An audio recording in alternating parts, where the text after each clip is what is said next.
They said the sea never forgets, neither does the house that watched over it.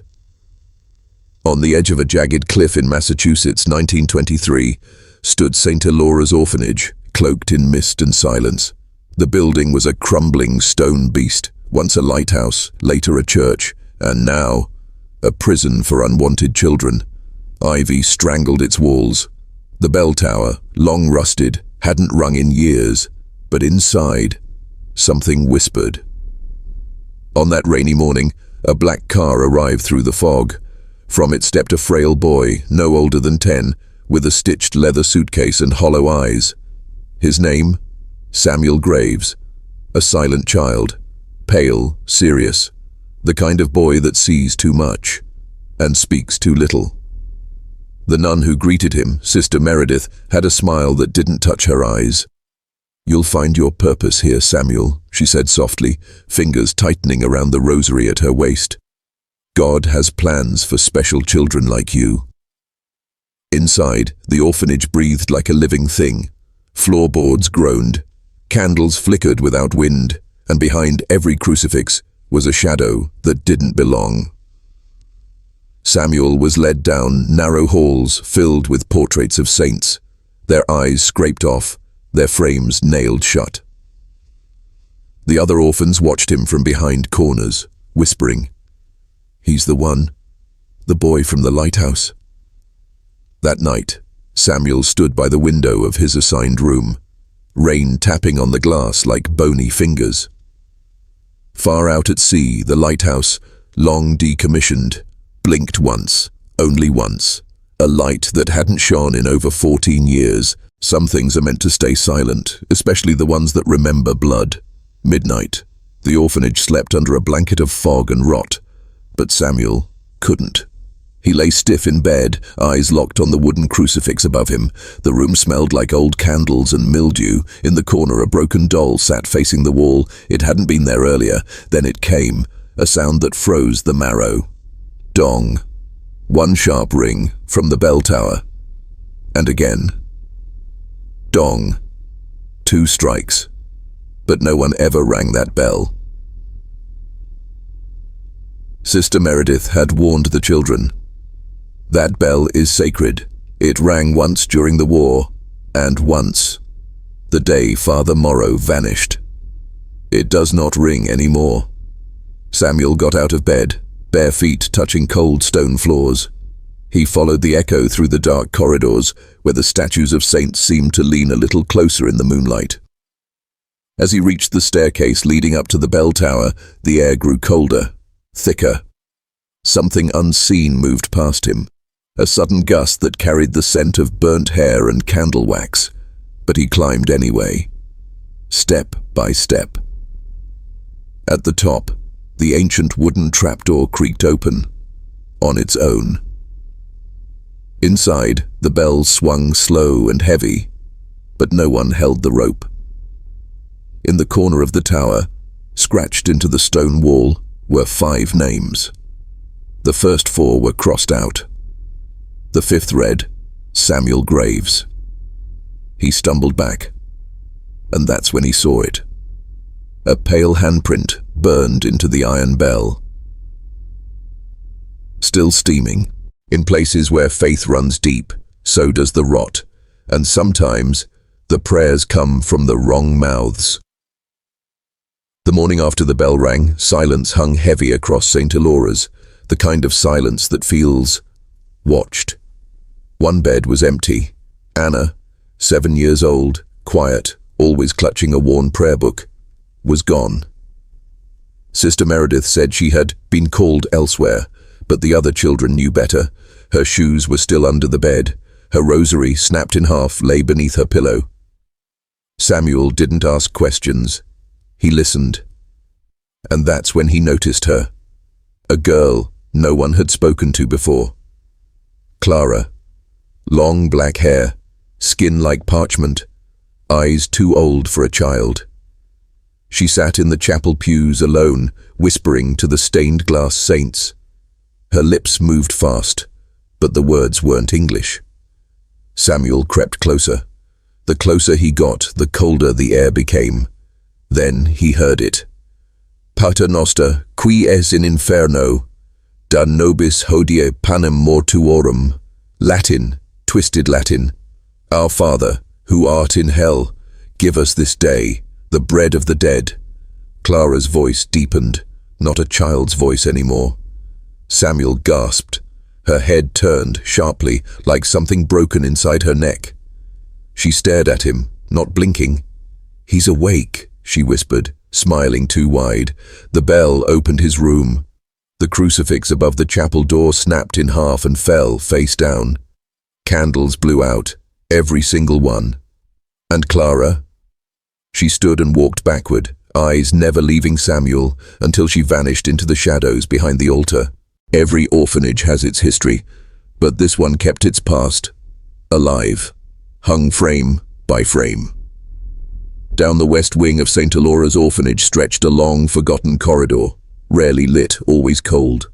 The walls were lined with portraits, men of the cloth, women of devotion, eyes painted with piety, smiles painted with guilt. Samuel wandered there only once a week. The children called it the watching hall. He hated it. The faces seemed wrong, not just old or faded, but angry. And sometimes when you looked away, and then looked back, their mouths had moved, just slightly. One night, during a lightning storm, Samuel was ordered to mop the corridor, alone. Thunder rolled outside. Lightning flashed. He paused before a portrait of Father Morrow, the priest who'd vanished a decade ago. His face was cracked, the oil flaking, but his eyes were no longer looking forward. They were staring right at Samuel. He blinked, looked away, looked back. Now the father was smiling, a cruel, knowing grin that hadn't been there before. Samuel dropped the mop. Ran. But then he saw something worse. Portraits further down the hall were changing. A nun with her mouth stitched shut. A boy with no eyes. A shadow behind a smiling girl, growing longer, reaching toward the frame. The final portrait, the largest, had once been blank. Tonight, it bore a face. Samuel's, wide-eyed, terrified. Behind him, in the painting, a shape. A tall, black-robed figure, faceless. It wasn't there in real life. Not yet. Samuel backed away, heart pounding, but the frames began to rattle. And then, crack! Father Morrow's portrait fell off the wall and shattered. Inside the frame, beneath the glass, was something no child should ever see. A real human tooth. Ghosts usually whisper, but the ones who were punished, they limp. It was well past midnight. Samuel couldn't sleep, not after what he saw in the portraits, so he stayed under his blanket, clutching a rusted rosary. The room was silent, until he heard it. Step, drag. Step, drag. Not from the hallway, from inside the dormitory. At first he thought it was one of the boys, a prank, but then he smelled it, ashes and bleach. He peeked out. By the candlelight flickering from under the door, he saw her, a nun, but not like the others. Her veil was soaked, her robe blackened like it had been burned, and clung to her like wet skin. And she was floating, not walking. Her feet didn't touch the floor, because she had no feet, only bone wrapped in bloodied linen, trailing behind her like smoke. Samuel froze. The nun turned her head, slowly, cracking sideways like a broken puppet. Her eyes were empty, just hollow, red sockets. She spoke, her voice like wet rags tearing. They buried me in the walls, still praying. The floorboards beneath Samuel's bed began to rot, softening into mud and bone. He crawled out just as the nun floated over his sheets, reaching with scorched fingers. He ran down the corridor, but the lights flickered one by one, chasing him in reverse. She was following, not walking, gliding.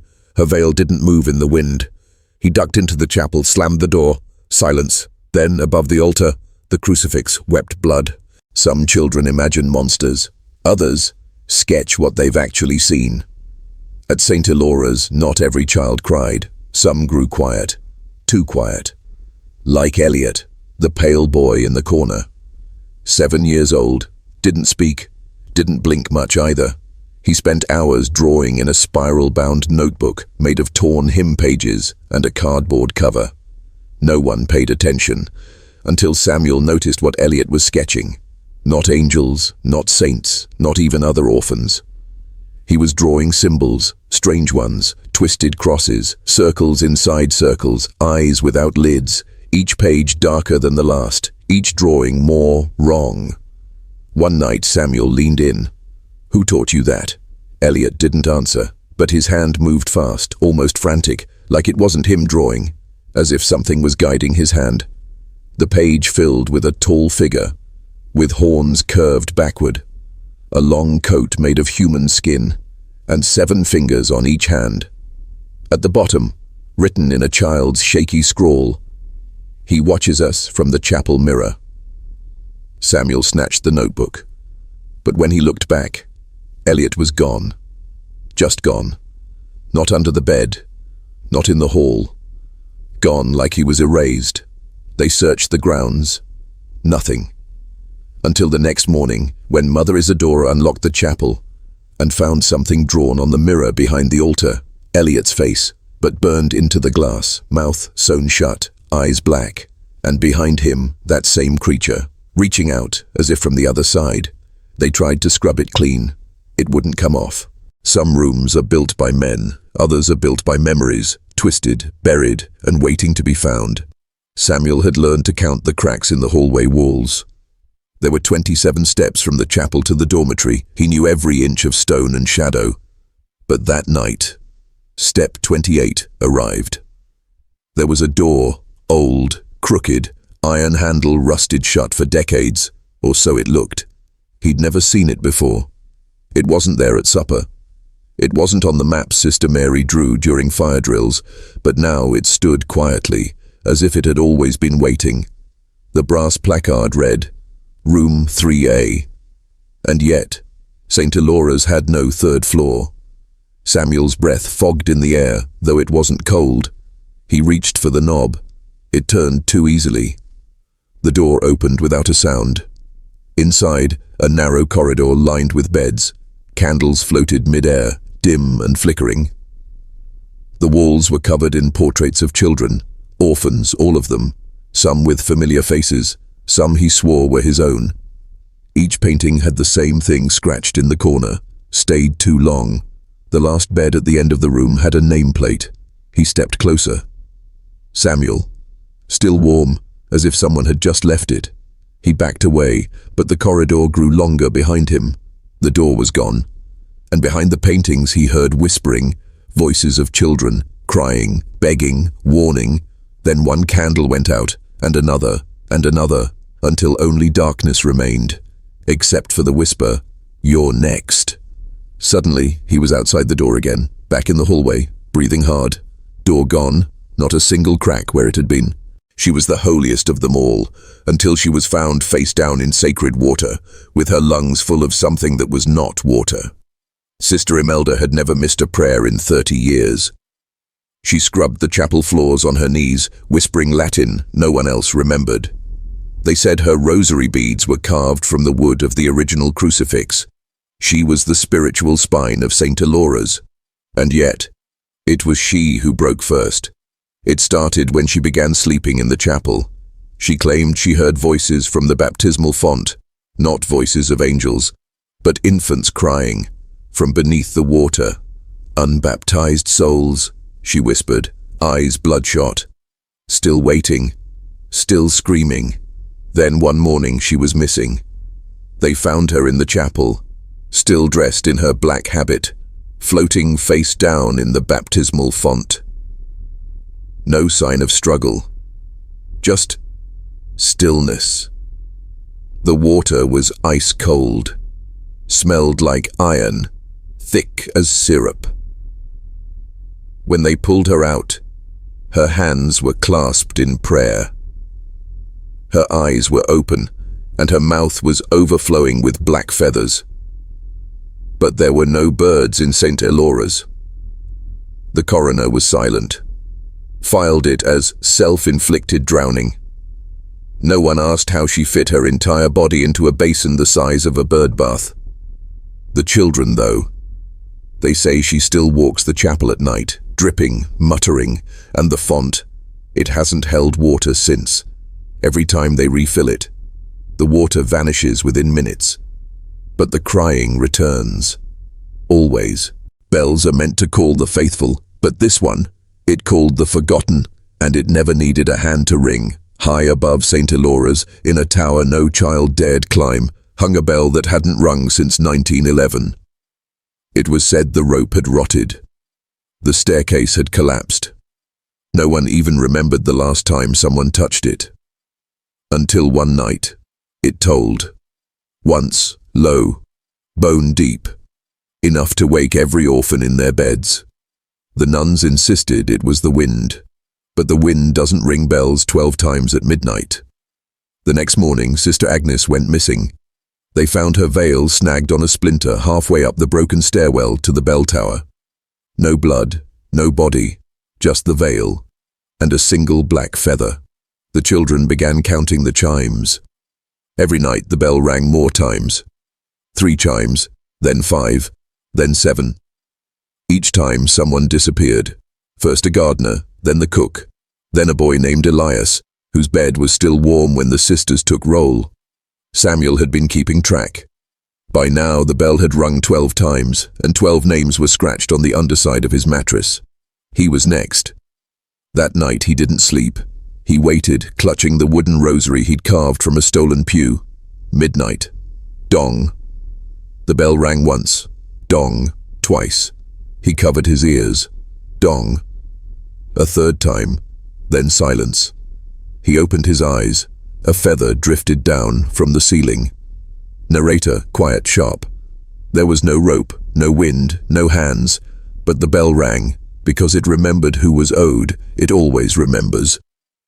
And from that night forward, Samuel never looked up at the bell tower again. Because sometimes, if you look hard enough, you'll see someone looking back.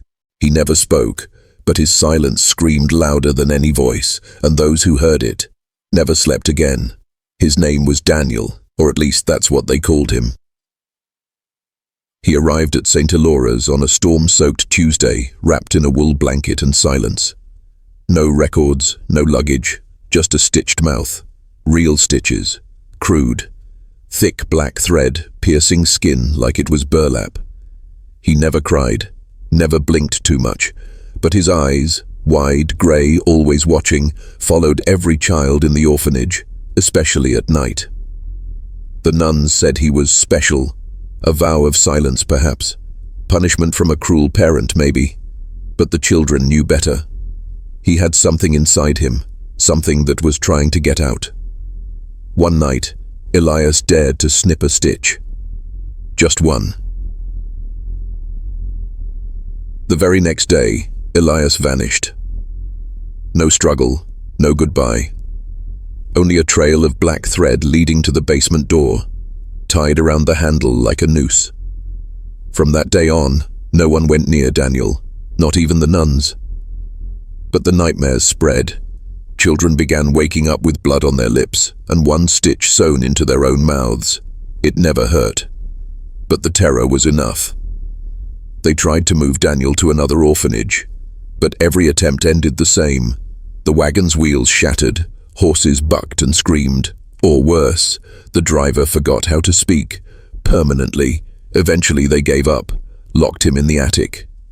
But the nightmares didn't stop. And one stormy night, the attic door swung open, and Daniel was gone. All that remained was his blanket, neatly folded, and a single word scratched into the wooden floor. Listen, narrator, whispered, sharp.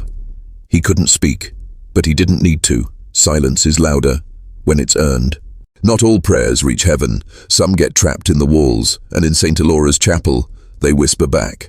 The chapel was the heart of the orphanage. Polished pews, cracked stained glass, a crucifix so large it seemed to breathe in the dark. Every morning, the children were marched in to pray. Every evening they marched out. But some prayers never left the room. Samuel noticed it first. His whispered "Amen" echoed long after the others had gone. He stayed behind once, just to listen. That's when he heard it. Another voice, faint, childlike, praying the exact words he'd just said, but slower, broken, as if it was choking on dust. He asked Sister Miriam about it. She slapped him across the face and said, "No one stays after prayers, ever." But Samuel did. Again. This time he brought a candle. He knelt, whispered the Lord's Prayer, and waited. Behind him, a pew creaked. He turned. No one there. The candle dimmed. Then softly, the same prayer, repeated word for word, but backwards. Amen. Evil deliver, but temptation into. Not us lead. The crucifix groaned, as if wood was twisting or breathing. A single drop of wax hit the floor and sizzled like holy water on fire. He fled. But when he returned in daylight, something had changed. The walls were covered in names, faint, etched into the stone, thousands of them, too high for children to carve, too many for one lifetime, each name unfinished, just like the prayers. She never spoke, never taught, never even blinked. The children called her the Mourning Veil. She appeared after the incident in the chapel, a new nun, or so they thought. No one saw her arrive. She didn't eat with the others, didn't attend Mass, didn't respond to her name, because no one knew it. They just called her Sister Mourner. She wore a long black veil that covered her face entirely, even indoors. A funeral veil. Even her habit was faded, as if it had spent decades in a coffin. She walked the halls at night, barefoot. The floorboards never creaked. She always carried a candle, but it never melted. Its flame burned blue. One by one, the orphans started to wake screaming, claiming she had stood by their beds, not moving, not breathing, just watching through the fabric. Some said she whispered, "Say goodbye." Others said she pointed to the chapel. No one dared follow. Then one night, one of the younger boys, James, vanished. Only his rosary was found, looped over the back of a pew. His bed was still warm. When Father Callahan demanded an explanation, the candle in the chapel exploded in his face. The glass from the stained windows sliced across his chest. He never returned. And the mourning veil. She was seen standing outside his room, holding her candle, still burning blue.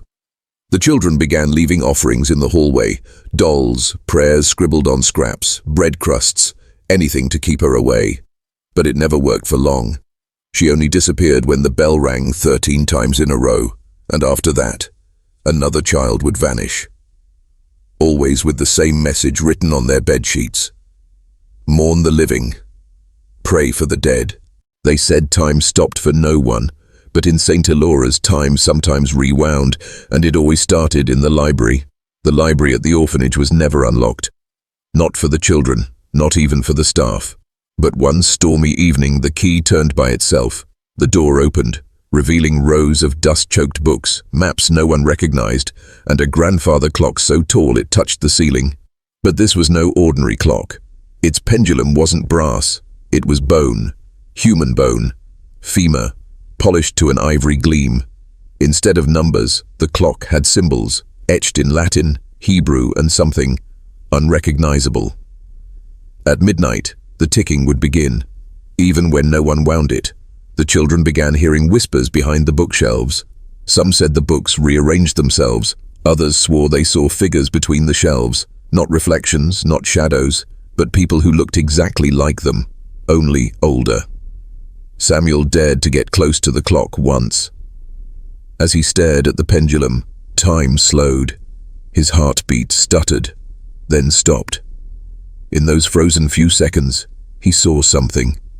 A flash of Sister Mourner removing her veil. Himself, older, whispering prayers backwards. The orphanage, burning in reverse. When time resumed, He gasped for air, and the clock ticked once. The room behind him had changed.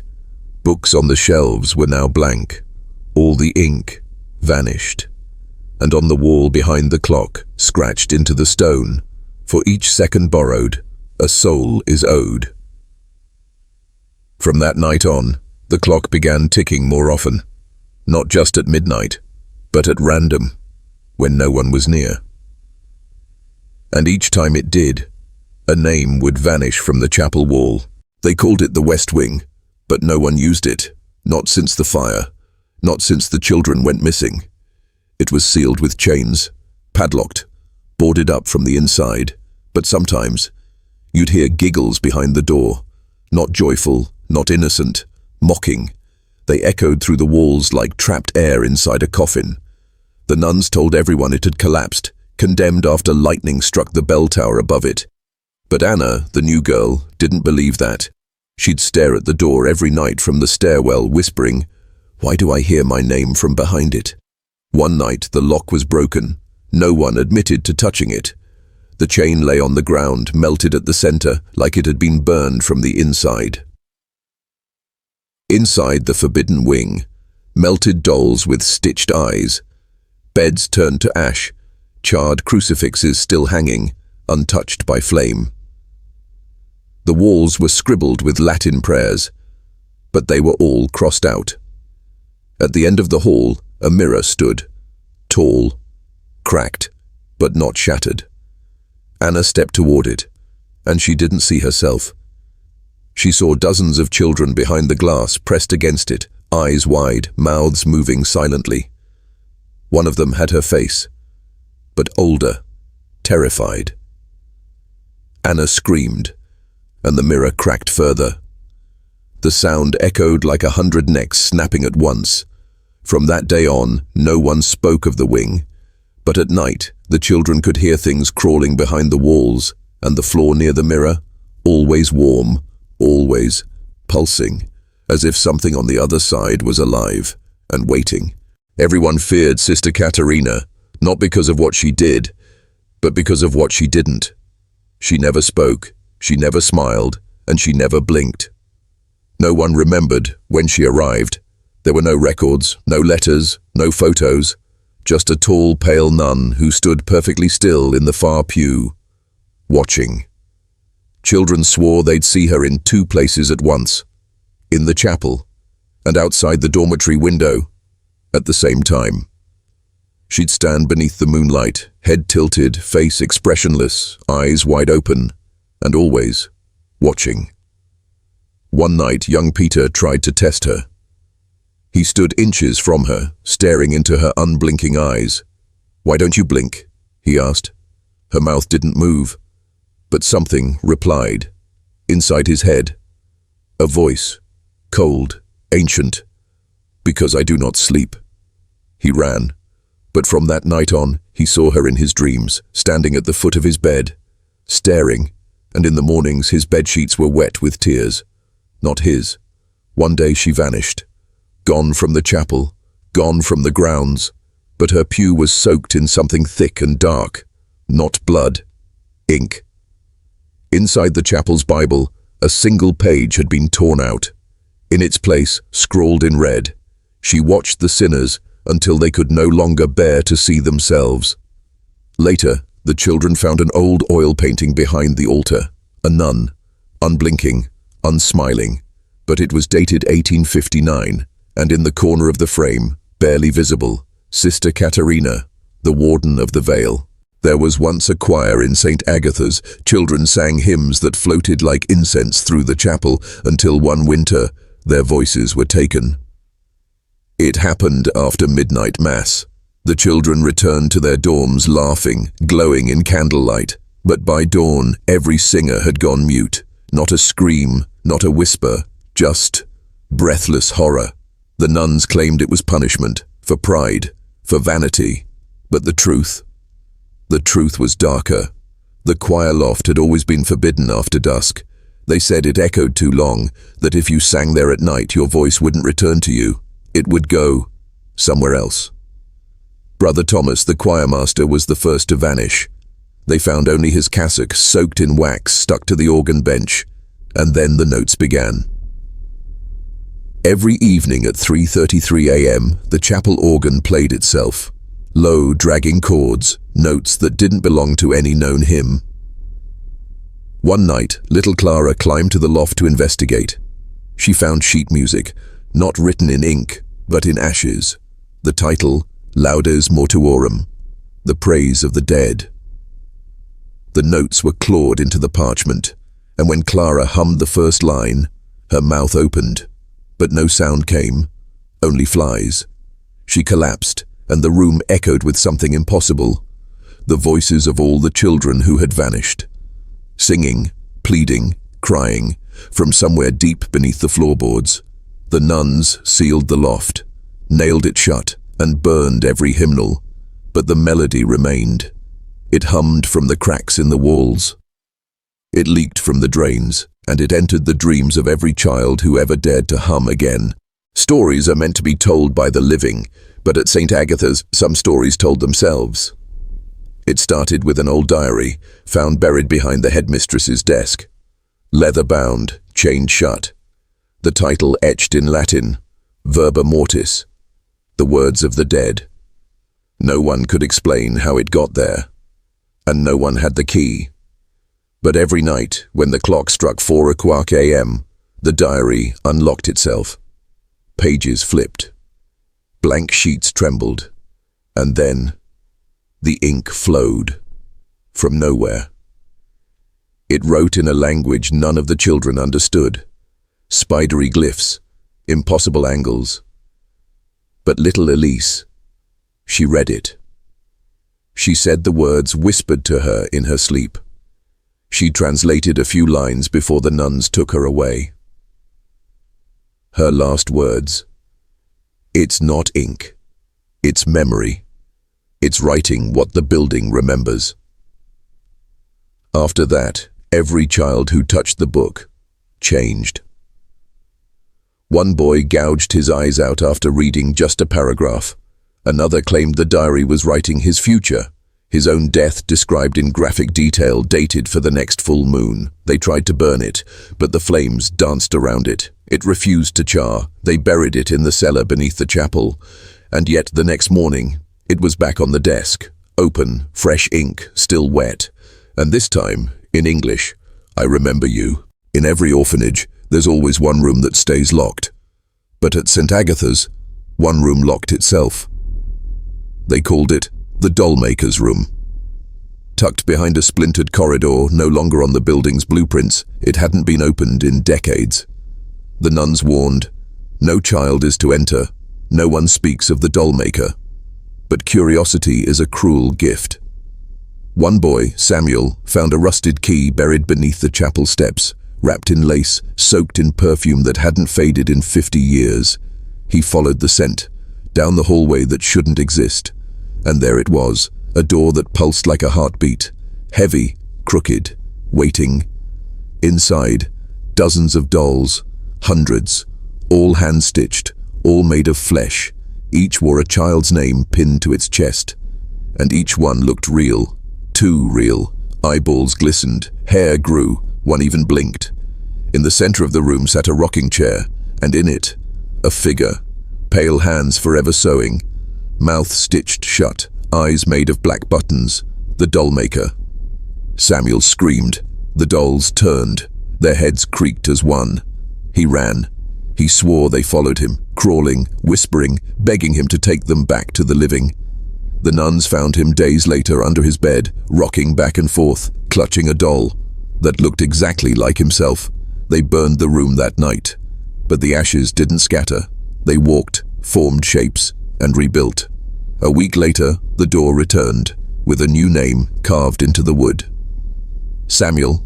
At St. Agatha's, not every prayer went up to heaven. Some were eaten before they ever left the room. Her name was Sister Marilla, tall, rigid. Her skin was too tight, as if it had been sewn over someone else's face, and her smile never reached her eyes, because her eyes never blinked. She was the prayer mistress. Every night she gathered the children in the chapel. She made them pray. But not to God, to something older. something that answered faster. It started with whispers beneath the floorboards, low murmurs that hummed in Latin, even when no one spoke. She said it was the voice of salvation. The more they prayed, the hungrier she became. The children grew weak, their bones showed, but Sister Marilla grew strong. Flesh filled out her hands, her posture straightened, her hair turned black again, and her shadow grew a second head. One night, a child named Walter stopped praying. He said the words felt wrong, like begging a monster. That night, Walter vanished. His bed still warm, his rosary still clutched in his fist, melted into his skin. And in the chapel the next day, Sister Marilla led the prayer, wearing Walter's voice. Not mimicking, not pretending, wearing it, like it was stitched into her throat. That evening, the hymn books bled ink, and the crucifix above the altar cracked, upside down. The children stopped praying, but it didn't matter anymore, because Sister Marilla no longer needed their words. She could feed on their fear instead. Every building has a secret, but St. Agatha's had one it tried to forget, a room that was never drawn, never built, but always there. They called it the unborn room. No one had ever seen it, no key, no door, no lock. Yet sometimes, screams echoed from behind the walls. Not human screams. Stone would pulse in certain corners, paint would bubble, and when you pressed your ear against the right wall at midnight, you heard breathing, like something was alive in the plaster. In 1927, when renovations began, 2 workers vanished. They were sealing off the west wing. One left behind his hammer, melted. The other left behind a message scratched into the floorboards with his fingernails. Don't open the wall. That night, the bricks bled, and a door appeared. It was made of wood no one could identify, not oak, not ash, but something darker. It had no knob, but it had a peephole. The new head nun, Sister Magdalena, insisted it be left alone. She said it was a wound in the building, and wounds must not be picked. But children are curious, especially orphans. A girl named Beatrice pressed her eye to the peephole. She screamed, not just in terror, but in recognition. "It's me," she whispered. "I'm already inside." She disappeared that night. Her bed remained untouched, but her prayers were heard from behind the walls for weeks, soft, shaking, unfinished. And from then on, the door started to knock. Once, every midnight, waiting. St. Agatha's never had a room 13, it never had an attic, and it never built a hallway past the west wing, but the children remember, because even if the church forgets, the walls remember everything.